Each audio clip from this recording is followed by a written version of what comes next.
Yeah, Nick, fresh out the shower, swole. B. Austin here, War Room Sports, General Thoughts. Man, listen, I really want to help some of y'all. Like, I really want to help some of y'all. So here's what I'm going to do. Matthew Stafford has seemed to have gotten a lot of us with the game effed up. So we're going to help you with your Hall of Fame criteria, which, by the way, I'm a Matthew Stafford fan. You know who else I'm a fan of? Sam Cassell, Mahmoud Abdul-Rauf, Julian Edelman, Isolation Joseph, a.k.a. ISO Joe, a.k.a. Joe Johnson, a.k.a. Joey Buckets, a.k.a. 40 years old, balling for Boston 20 years later. I'm a fan. Chad Ochocinco. I'm a fan. These are guys that I really enjoyed seeing play their respective sports. But what they are not is Hall of Famers. Okay, so here's your criteria. Number one, can you tell the story of the particular sport without including that particular person or player? Or do they need to be involved in the narrative? That's number one. Number two, were they the best at their respective position for a period of time? I'm talking number 1 through number 5 at that particular position for a sustained period of time. Not one season, not 2 seasons. No, Cooper Kupp is not a Hall of Famer yet. I said yet. Sustained. You know, we're talking 3, 4, 5, 6, 7, 8, 10. You know, in Brady's case, goddamn 16 years at the top. How long were you at the top, at the pinnacle? Okay, then statistically,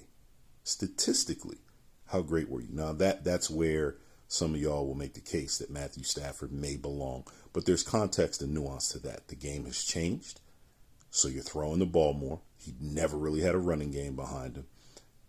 And what were the impact of those yards and stats in Detroit?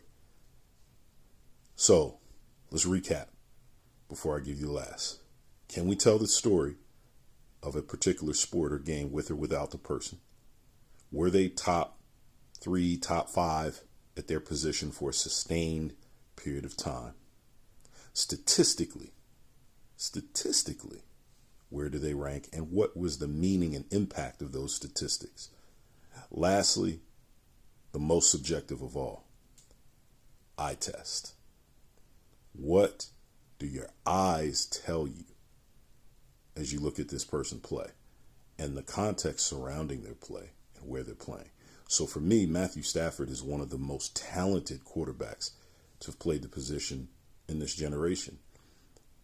But where he played and what he did factored into my decision to say FOH as opposed to HOF. The other thing I want to say is the Hall of Fame shouldn't be an all-inclusive buffet-style restaurant. It should be Ruth Chris. It should be STK. It should be Philippe's, dress code.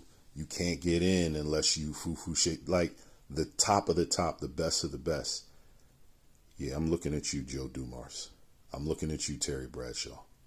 Like, what are we doing? Are we letting any and every... Well, obviously we are. We are letting any and everybody in, but we shouldn't. We shouldn't. And Matthew Stafford is still writing his book. He's 34 years old. He's got another 4, maybe 6 years left in the tank. Could he end up changing my opinion? Absolutely. But as of right now, Matthew Stafford is not a Hall of Famer. Y'all know that. Stop it. And he's very good, and I'm a fan. Love to watch him play.